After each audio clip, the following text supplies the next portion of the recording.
Good morning. This is your 3x3, your three energy stories for the third week of February 2020. And unfortunately, the first story this week has to be the coronavirus. The disease is going to have a non-zero impact on the emerging energy economy, affecting everything from wind turbines to solar and batteries and inverters as well. For example, PV Tech reported last week that Hanwha reported it had temporarily shuttered its two mobile module assembly facilities in South Korea owing to shortages of components and raw materials they usually source out of China. Meanwhile, analyst Wood Mackenzie warns that wind is also not immune.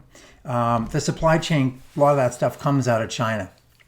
So up to 6,000 megawatts of U.S. wind projects scheduled for 2020 installation may be at risk.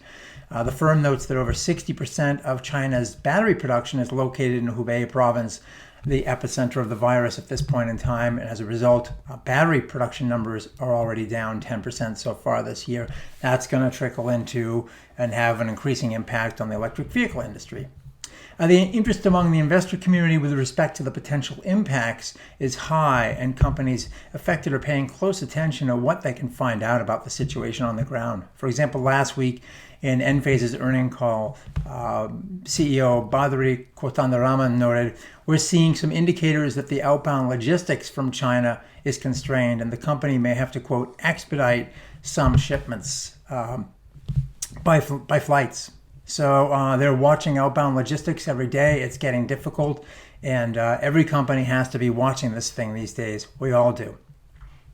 On a brighter note, electric planes seem to be inching closer to reality.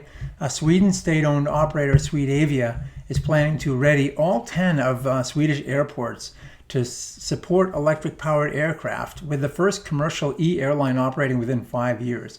It will start with a test site for electric aircraft at Are Ostersund Airport, I hope I pronounced that right, this fall, with the requisite infrastructure, charging, parking, etc. Sweden's goal is to decarbonize all domestic flights by 2030.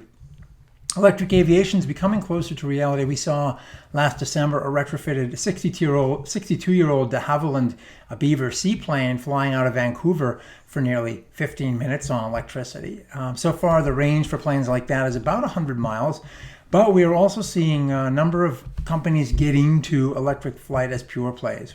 One of the more promising startups right now is Israel's Eviation, which announced last year, late in the year, it had signed up two well-known, recognized U.S. customers with over 150 orders. So with a little bit of a downer, the last story of the week is the FERC, which is kind of doubling down on its approach to state subsidies.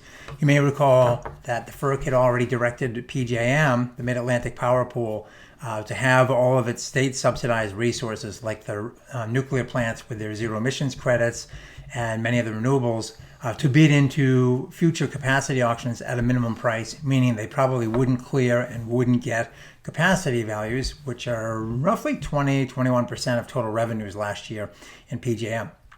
Now the FERC has turned its attention to New York with 4 orders directing the New York ISO to apply a similar approach to its renewable assets. So basically, they now have to bid in at minimum prices as well. The ISO had proposed exemptions for 1,000 megawatts of renewables, and the Public Service Commission and New York State Energy Research Development Authority had also sought exemption for all storage resources. This is a big deal because New York has a target of 1,500 megawatts of storage by 2025 and 3,000 megawatts by 2030.